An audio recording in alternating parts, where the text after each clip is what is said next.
Hello, BookTube. I've got a mail haul for you today, a few packages and a little box. And also I wanted to revisit a periodical, the New Yorker. I spent a lot of time on the New Yorker yesterday. But I didn't mention the letters page.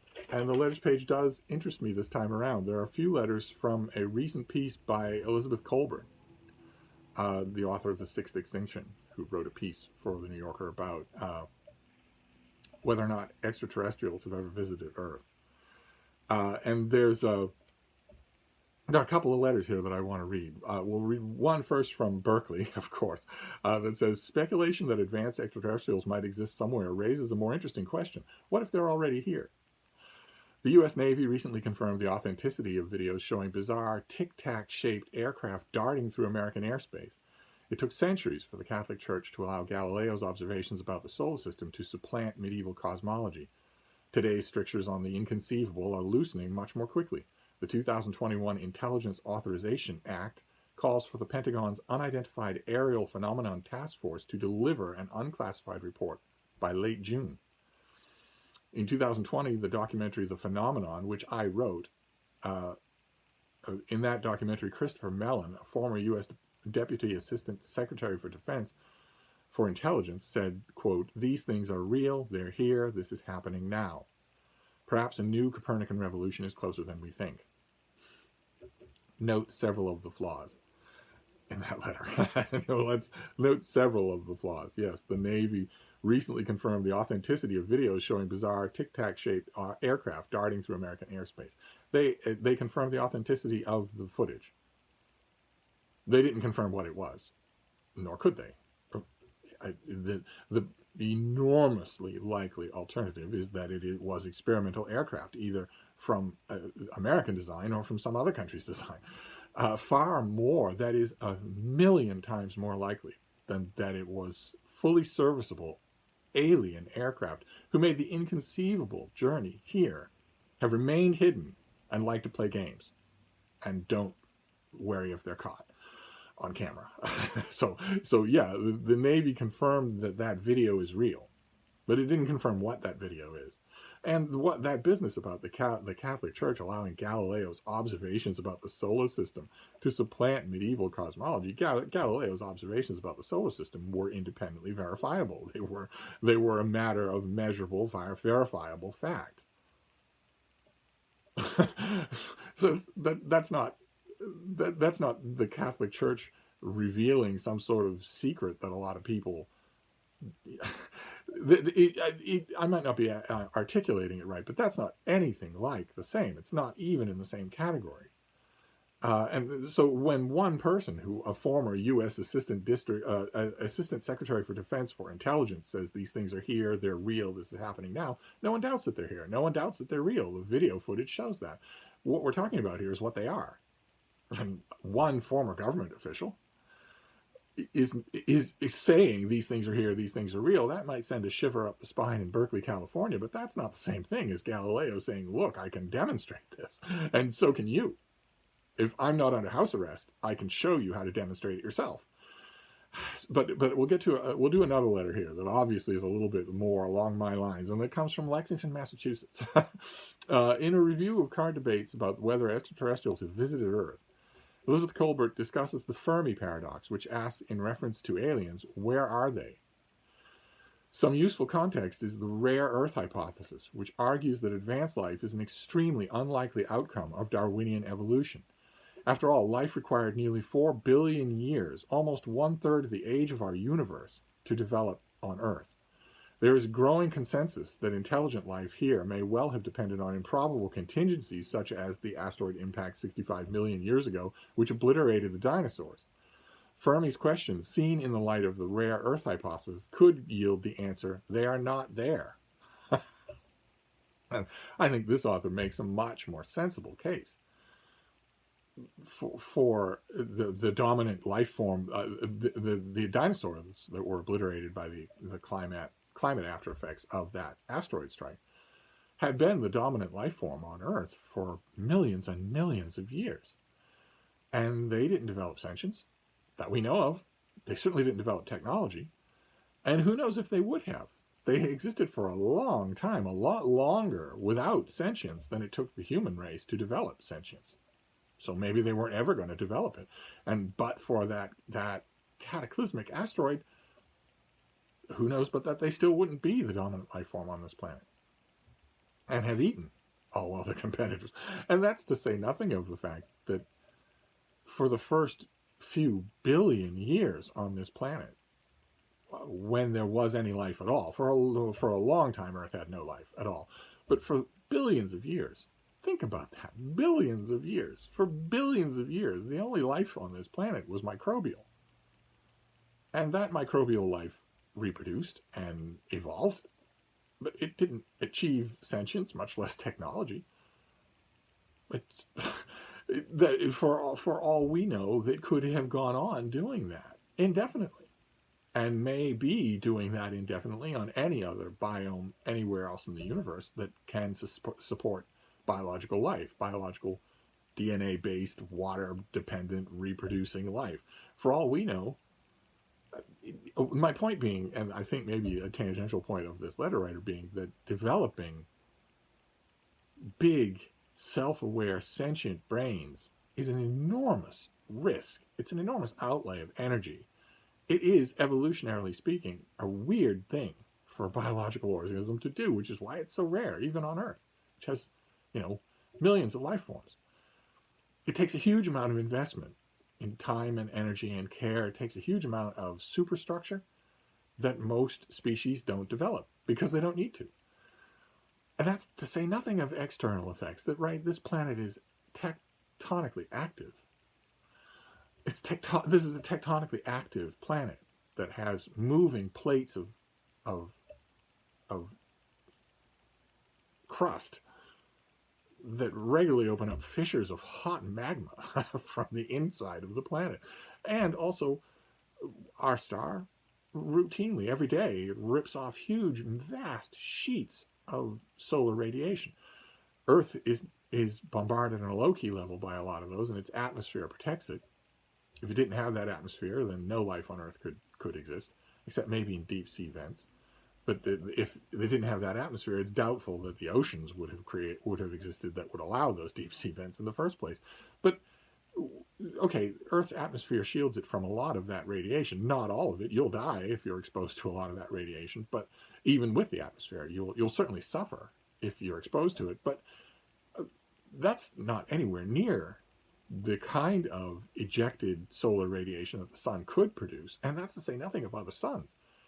If a nearby star erupted in a supernova and that front of solar radiation swept through this solar system, it would sterilize every planet. No life, no possibility of life. The planets would have to be reseeded with extraterrestrial material in order to have any chance of life reattaching. And even then, that life would evolve completely differently. And also, Earth is in the immediate solar system neighborhood of not one but two massive asteroid belts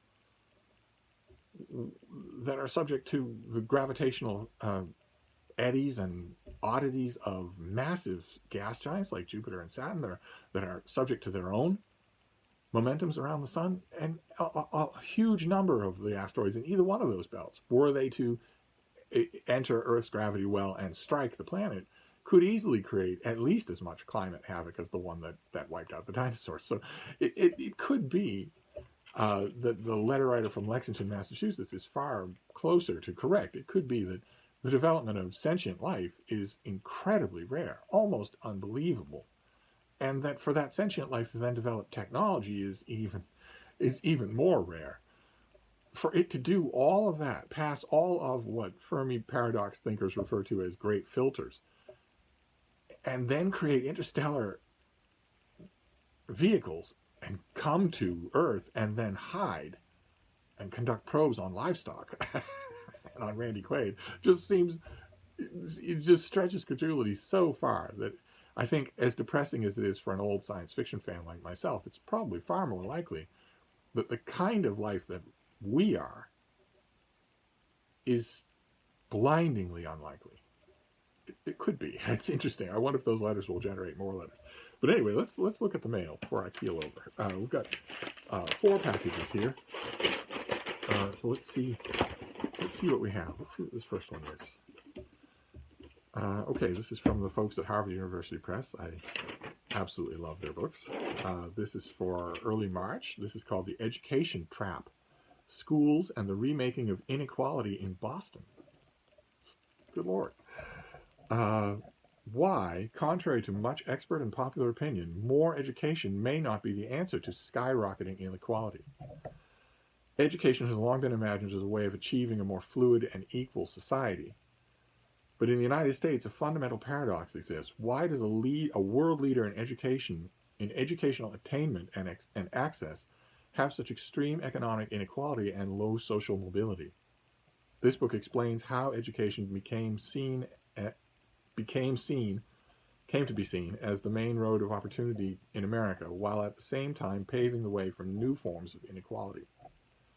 This book returns to the first decades of the 20th century, when Americans were grappling with the unprecedented inequalities of the Gilded Age. The author, Christina Groger, her test case is the city of Boston, which spent heavily on public schools. She examines how workplaces came to depend on an army of white-collar staff, largely women and second-generation immigrants, trained in secondary schools. But the author finds that the shift to more educated labor had negative consequences, both intended and unintended, for many workers. Employers supported training in schools in order to undermine the influence of craft unions, and so shift workplace power towards management. Oh my, this sounds fascinating. And it's right around the corner. We're in mid-February, so it's right around the corner. And the author is an assistant professor of history at Lake Forest College. Okay, so this has a blurb from Publishers Weekly and also one from Thomas Piketty, the author of Capital in the 20th Century. Fantastic. Well, of course I'm going to read a dedicated Boston history anyway, but this sounds fascinating in its own right.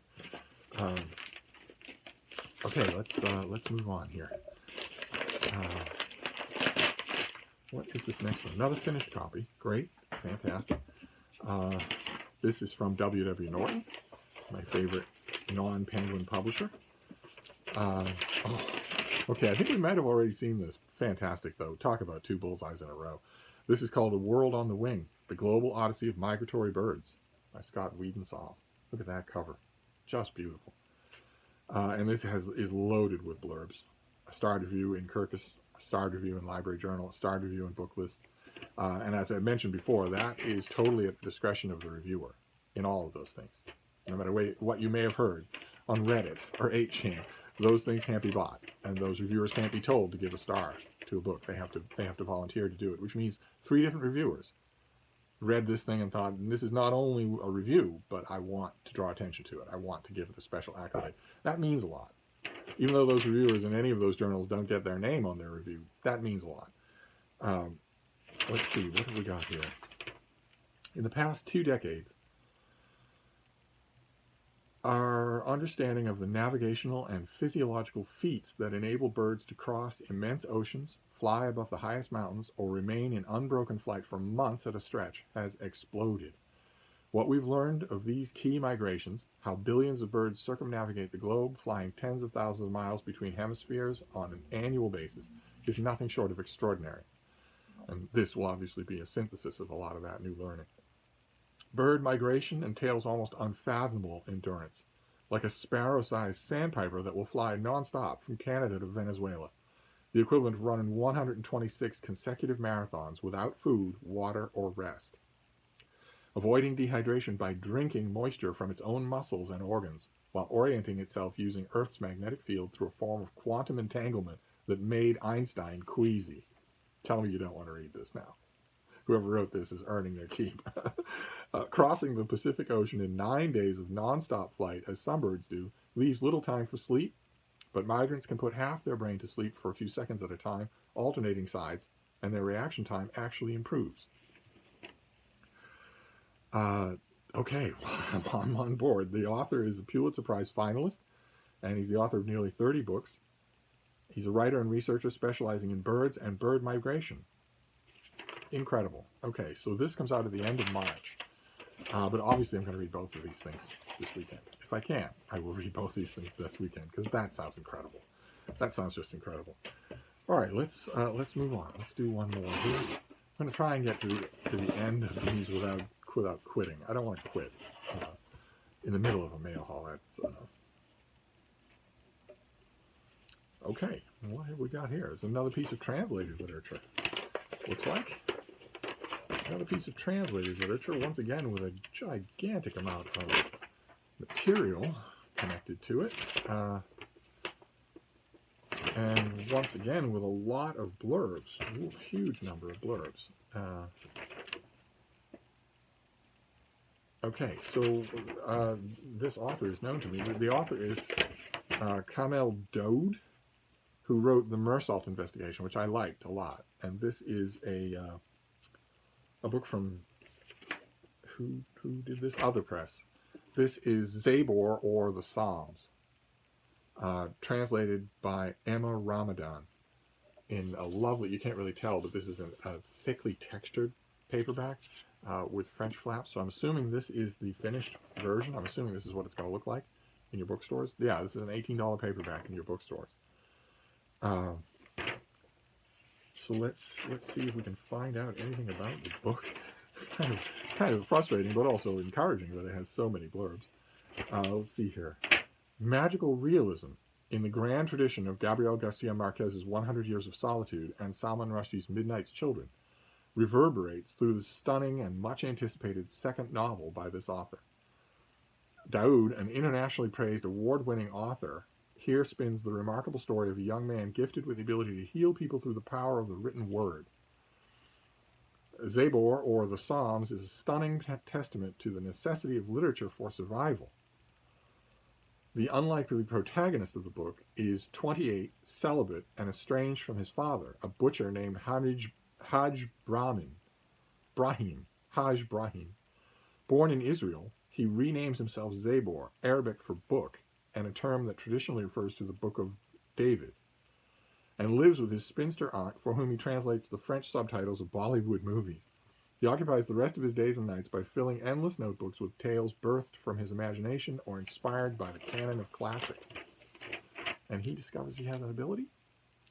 But he is no ordinary wordsmith. His compulsion to put ink to paper has esoteric origins, a celestial sheep that sacrificed itself in his place when his father threatened him with violence.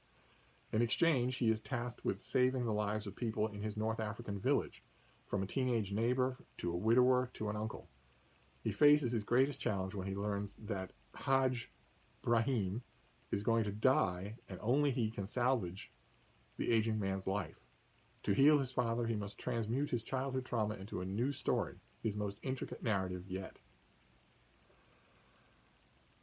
Okay, fantastic. Well, all right, this comes out in early March, so all of these things have to be right on my radar. I haven't read any of them. That sounds really good, and this author has a bank of credit with me. Now we'll do this last one, and then we'll be done. Because Steve can't do much more than this last one. Let's do this last one. I have scissors right here at hand. This is taped in a way that leads me to think that it is a violation of rule number 1, rather than that it's from a publisher. But let's see. I could be wrong. Oh, no. Okay. I think we've seen this already. I think we saw the advanced copy of this. Here's the final copy. This is by Scott Horton, and it is Enough Already. Time to End the War on Terrorism. Look at that cover. That's great. It has blurbs. Just a professionally done independent historian, who is the director of the Libertarian Institute, editorial director of antiwar.com, host of Anti-War Radio for Pacifica in Los Angeles.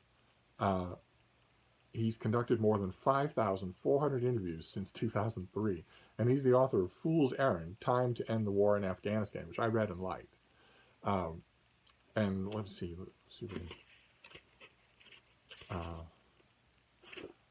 well, no, the back has a bunch of blurbs for this book, but it doesn't have a description, but you can tell what the description is. This is going to be an analysis of the so-called war on terror. If it's anything like Fool's Errand, I have the advanced copy of it. I haven't got to it yet, but if it's anything like Fool's Errand, it's going to be excellent, just excellent. Sort of the intermediary species, if you will, the evolutionary missing link between journalism and history. That's what the first book felt like, in a very good way, in a way that I really like. I have a whole bunch of books that fill that description.